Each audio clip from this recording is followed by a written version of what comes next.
Wow. It's all jacked up.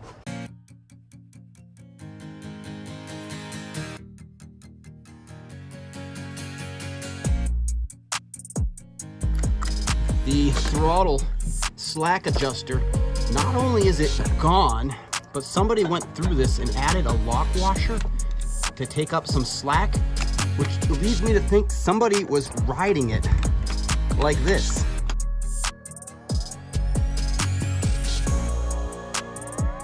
So these shorter ones here, they're just snapping off, coming.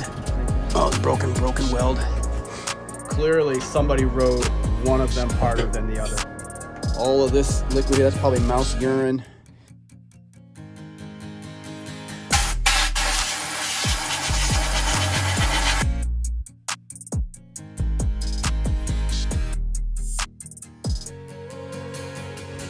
Oh, look at that. Torn right out of the frame. All right, so another day, sun's finally out. We're gonna take a look at the second 250 here. We've stripped down the other unit behind me here and just kind of rolled it out of the way for the time being, kind of taking an assessment of what we have and what we need. And that brings us over to Plan B, the other parts here. And taking a look through some of this, these plastics are not in the same condition. This fender here is really split. Now we can do a plastic repair job on here, plastic rivets, really bring this together. All the pieces are here. There might be a piece punched out here we'll have to pay attention to. But these plastics are, these ones are beat, but we're gonna lift the racks off. We're gonna lift the plastics off so we can get underneath, get a look at this. Going around, I did have to put air in all 4 tires. The belt box here does seem to be in one piece. It'll be interesting to take a look at this, especially around the seal, because again, I've got this bit of a gap here that I'm kind of interested in, because I don't want water and everything coming down here, so we'll have to watch for that. Also missing here is a snorkel. Let me turn to the other unit.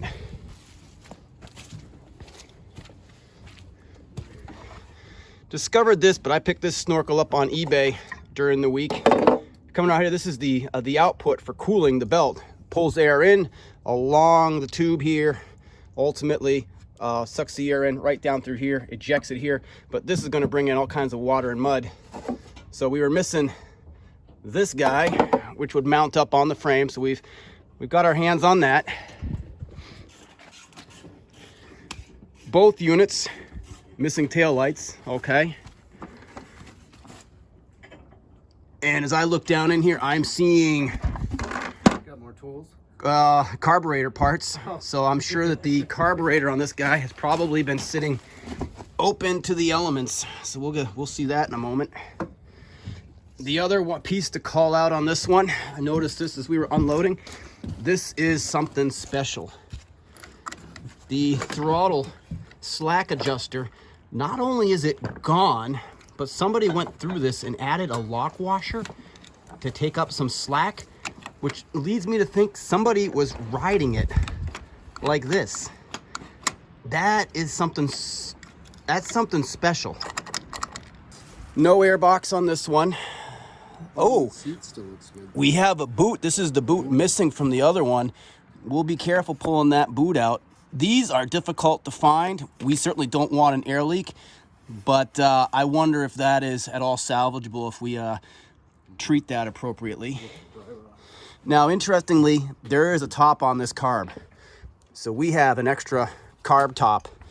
Somebody's been into the carbs is what that tells me. So we're going to pay attention to everything we find in there.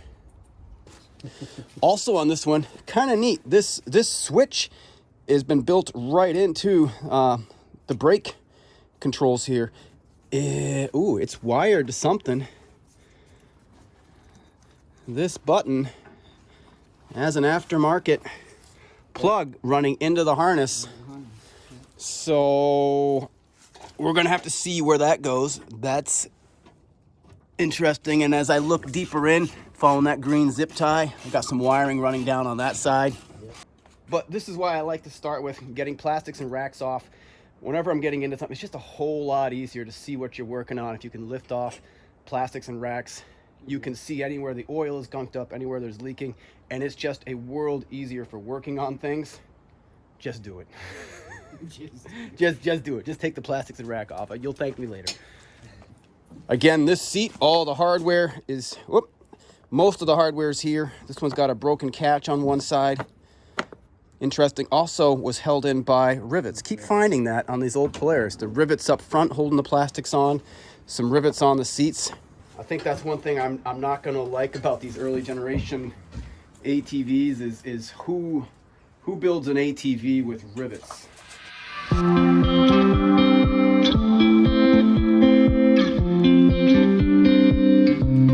So notice something else on this one as well. The other one didn't have. These bolts here come directly, these studs come directly out of the tank and hold the front plastics and fairings on. This was missing on the other one that we disassembled. So paying attention to those. Petcock on this one is completely snapped off, and I can smell turpentine from here. And we'll pay attention to some of these other fills. This is going to be transmission oil. Obviously pull cord.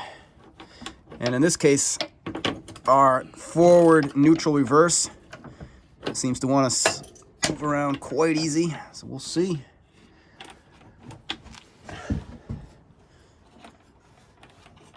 It is quite interesting, these old bolts. Like, why would they leave exposed threads to on an ATV?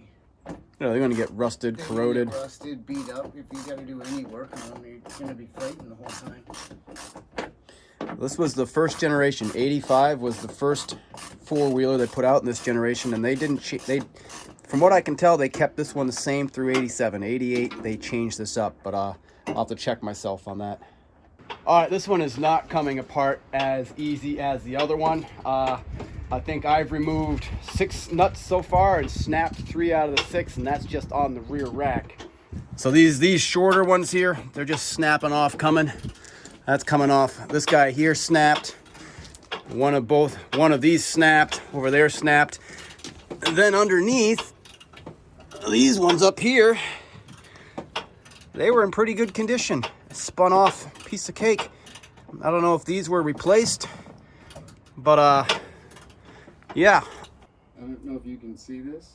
I don't know if it's supposed to be this way, but your frame's sidestepped. It's all jacked up. Oh, what are you seeing over here?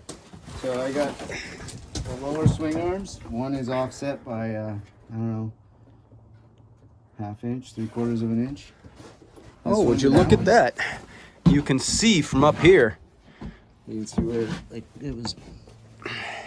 Yeah, even from this angle on the camera, this lower A arm is way back compared to the front one. I don't know if that's by design. Oh, you know what?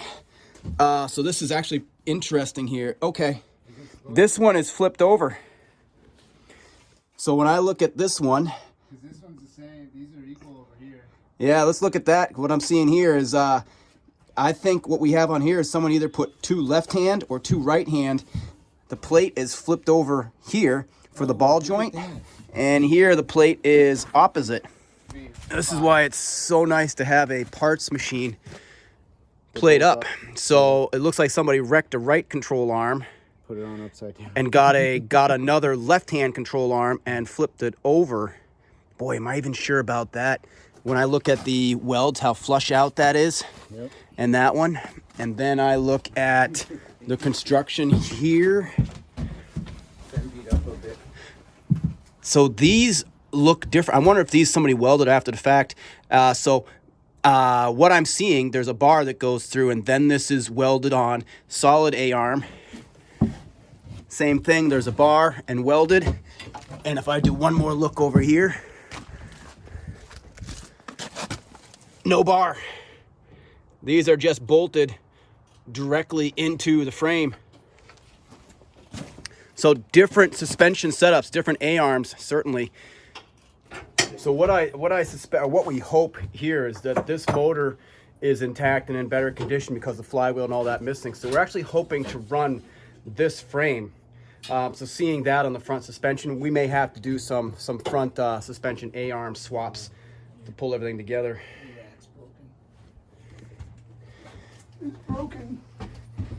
What do you have going on over here? That rack looks like somebody just clamped it. Yep. They tightened this That's not evident, but they broke here. Your weld's broke right there. Oh, the broken weld. Clearly somebody rode one of them harder than the other by an order of magnitude. Look at those booger welds. By booger welds, they're better than my welds. So, okay. I mean, certainly salvageable. We can re-weld, but we'll set that off to the side. And what's... Ooh, here we go. Airbrush cleaning brushes. This is going to be great. Clean the car. Could have used that. And I've got spark plug. I've got some nuts, bolts, hardware. This plate for the footwell seems to be in reasonable condition compared to some of the other ones that were rusted through. Probably clean that up in the tumbler.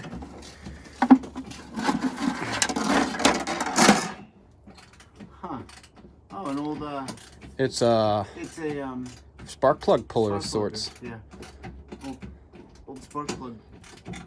Wow. You know, here's the thing. This would drive me nuts riding through the woods because it's just rattling around back there, making all kinds of racket. It would drive me batty. Running around shirtless just to keep it quiet. Gotta put some rags back in there. I'm gonna guess this is probably protection for fuel line hose. Okay, and that is it for discovery in the toolbox. For some reason, I always like opening the toolboxes on used ATVs because there's always something down in there. There's a mouse down in there, there's tools, there's parts. There's always something to be had. I have crazy glue, Loctite. Inevitably, it's pieces from the quad that are probably part of a trail repair. So there's a lot of interesting things to learn by what tools are in there.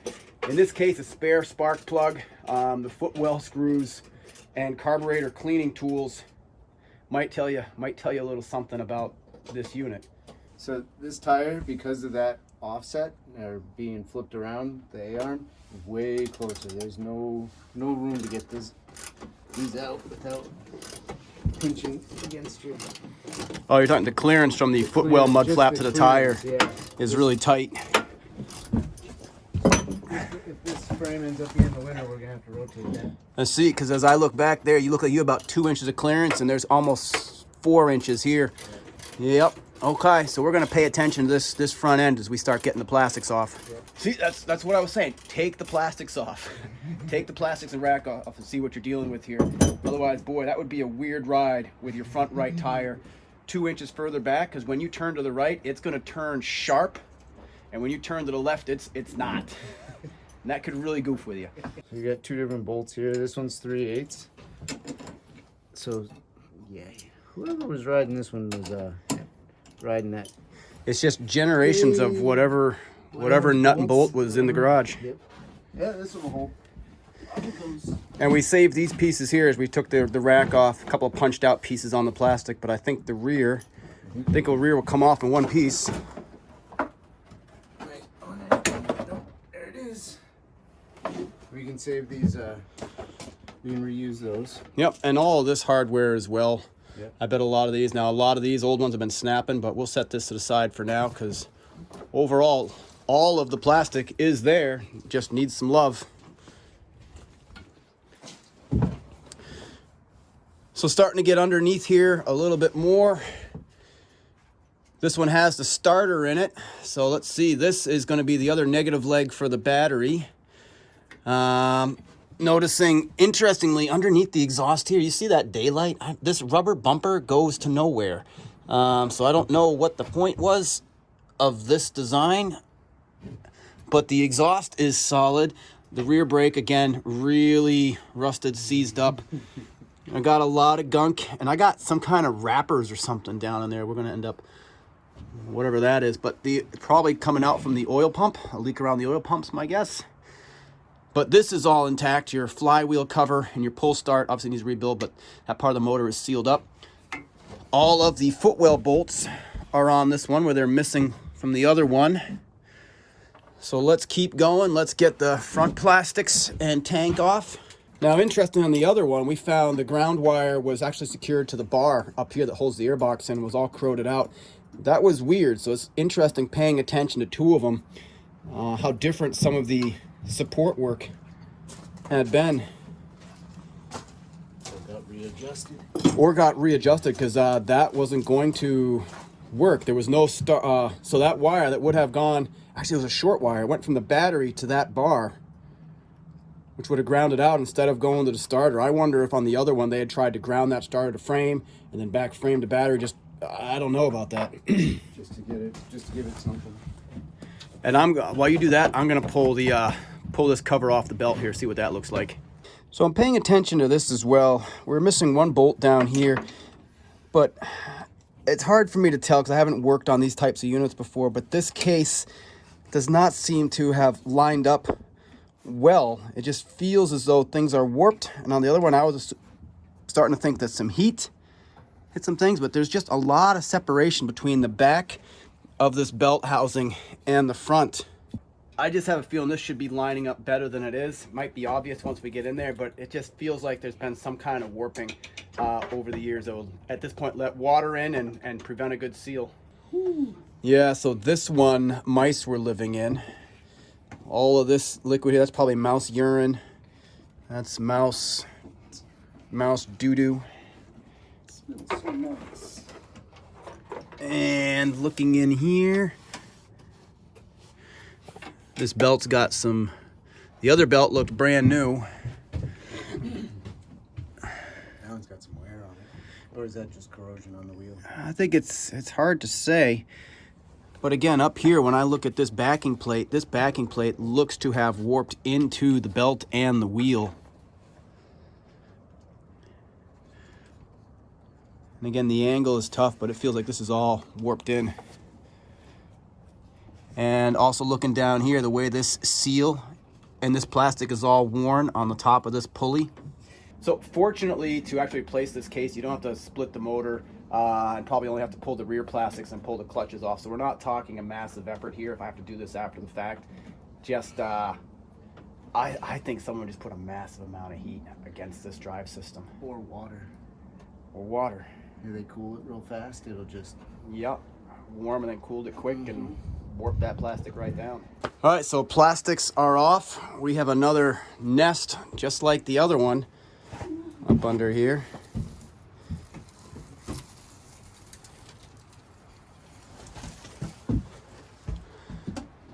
Boy, they really did nest in there. Yeah, I always wonder if one day I'm gonna reach in and I'm gonna grab a critter. Actually, we probably could blow this one because the motor's still sealed up. I didn't want to blow the other one because we had the carb open and the plug out. Yep. Oh, what a mess. But yeah, well, I guess it depends on what frame we're going to use, but yeah, let's hit it. Watch out, boys. Stepping back.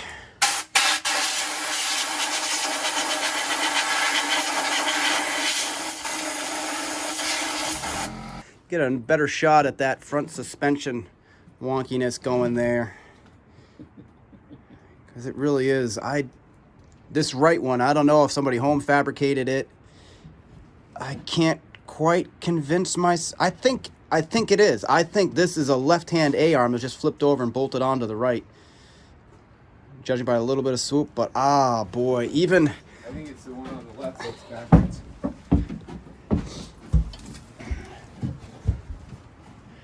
I'll tell you why I keep fighting myself. Well, I'm looking at the amount of distance in this weld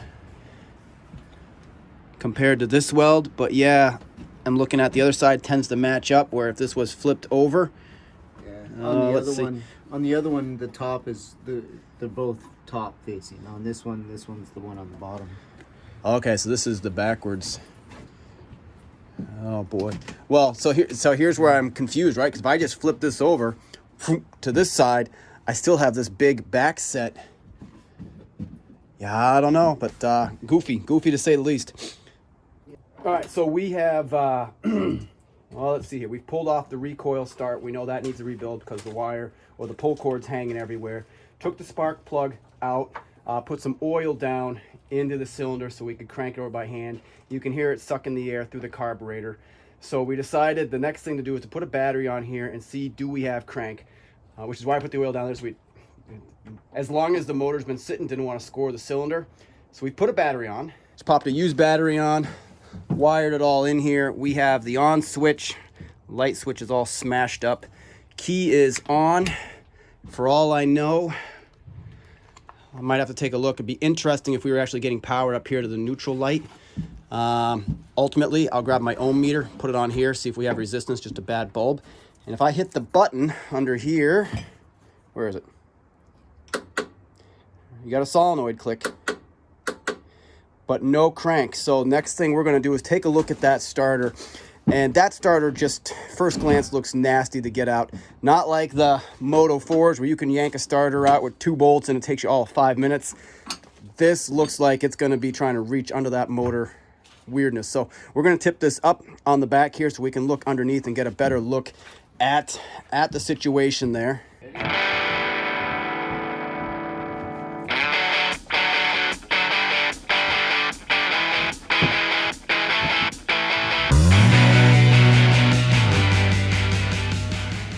All right, so yet another shot of what this funky suspension looking situation is here.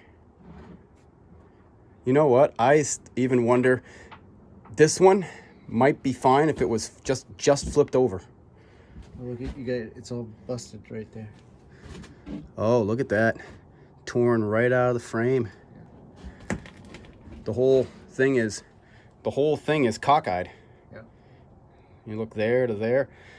Wow, look, the whole front end. Mm-hmm. This whole front end might be tough to capture on camera. If it was straight, it'd be going like that. This hole is, wow. Wow. This thing must have gone just front over tea kettle. Holy smokes. Okay, so skid plate on the bottom here, neat to see. Starter, this is what we're after here. Understand the starter won't spin, solenoid clicks, so we're gonna get this skid plate off. There's no skid plate on the other one, and once that gets off, it looks like this panel here is what we're keying in on. 1 and 2 here for the starter. My fear is that there is another one, and I believe the access to get the starter out, we actually have to pull the 2 clutches and get this back panel off to drop this starter. And that makes me unhappy because that design is just, I'm not impressed with that design. So here we go, taking a look at the starter, and there's just a mess of oil underneath here. This is just nasty to work on. Ordinarily, I would pull out the pressure washer and hose this down before I get too deep into it, because this is just gonna be miserable to work in and around, because we gotta get in all around here. There's the I think it's, yeah, so it's this one. This one, but they have that plate. So the plate, but this plate goes back. So this whole piece here, which here's a great shot of just how warped that is, that's gonna have to come off to get the starter off. And then of course, if we're gonna put it back in, or if we're gonna use that frame, same thing. We're gonna have to get this guy off. So my thought now is we'll set it back on 4 tires. We're gonna pull, we've got the tool, so we're gonna pull this off, take this aperture off so we can drop this starter and inspect that. That's gonna be our next step. But, yep. Right here. Does this go? Does that hold the starter on? Yeah, it probably does. As I look at that bolt going all the way through the flywheel cover case, through the back housing, there's a whole kind of gearing mechanism in here. So I'm gonna bet that one, and then at least there's 2 on this plate. All right, so we've pulled the clutches and the belt off this side so we can get a look at getting this back plate off, so we can again look at that starter. And here we go. So we've got oil sludge down in here, probably a seal on this side of the motor. So we're gonna pull this cover off, and from near as I can tell, 1, 2, 3 on this side. 1. I guess we're gonna discover as we go here.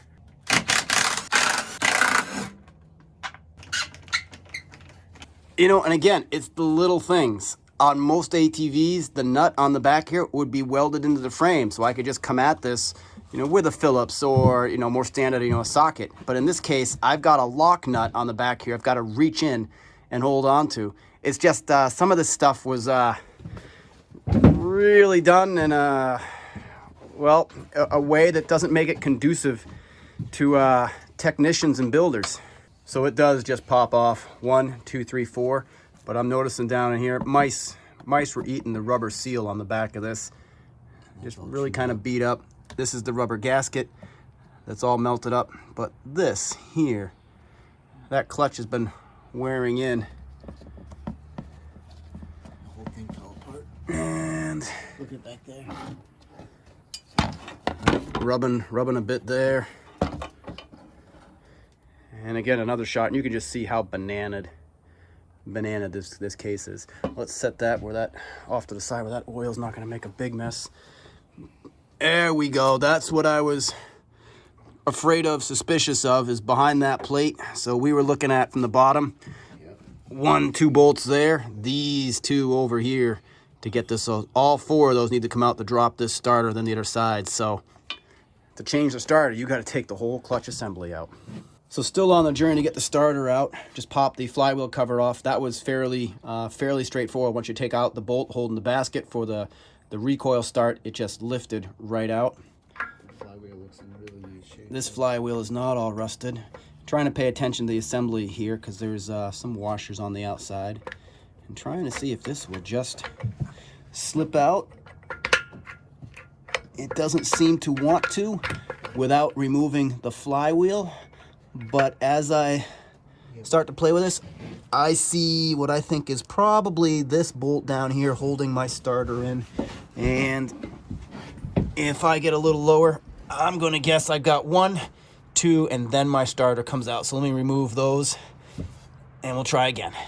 All right, so that was it. You had to do 1, 2 here. So, yeah, starter job. Pull your recoil, then pull the cover behind the recoil. Get in here 2 bolts. Take off your clutch side assembly so you can get at the other side of the starter. By far the silliest starter install design that I've seen if you had to work on this on the quad. But it's off. We can test it now. Let's see if it'll spin. Yep. Okay. All right, so we've got the starter out. Free holding it there. You know what, though? There's no negative to the starter. Because this negative, so ground, yeah. Would it go all the way through? There's what. So here was the thought. We were just going to put the jump box onto the positive and negative, flip this on, hit the starter switch to test the starter. This starter just has a positive leg to it, so we've got to effectively ground it out. So we'll try and hold it there. If it works, great. If it doesn't work, that might not be a real good test, but here we go. Gears are clear, and you have juice. No starter spin. Okay, we're gonna take that thing off from the chassis entirely. All right, so the saga continues here. This cap to protect from grounding. Solid. That is, there's no play to this. There's no flexibility. This thing is just seemingly fused to the starter.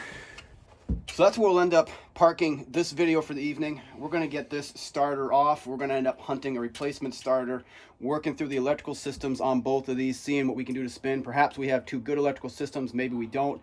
At least on this bright blue one, we've seen a lot of the handlebar controls were smashed up. And best guess is that this add-on button down under here is accommodating for some of the damage we're seeing down here around light switch and everything. This is clearly taking a hit because this wiring runs down into the harness and still looking. I haven't seen any cuts in this harness, but this does not appear to be OEM, so that has my radar up, especially when I look at coming in here. Here we go again. This plug, I don't suspect, looking at it, that this is OEM. I'm used to seeing these big white style plugs here. So seeing this guy and this guy, I could be wrong, but it does lead me to want to be cautious as I get into the wiring to think that somebody may have been in here before me. I don't know. I'm going to have to study some of the wiring schematics and diagrams. Also calling out this heat shield. However it's set up, this must have just been rubbing on the exhaust because it's been cut through. Oh, yeah. Yeah. This gear. That's not spinning at all. Okay, so yeah, that's pretty definitive. That starter is That's why it's just clicking. probably just melted up, and I'm going to guess that somebody put some juice to it, held down that starter button, and just put so much heat through that starter when it was seized up that it melted that connector we're fighting with right there. So we'll continue on, but we're going to park this for a little while, clean up for the night, lick our wounds, and find our next plan of attack. We need a working starter to start getting through electrical systems, and wow, this one is in rougher shape compared to the dark blue one. Holy smokes.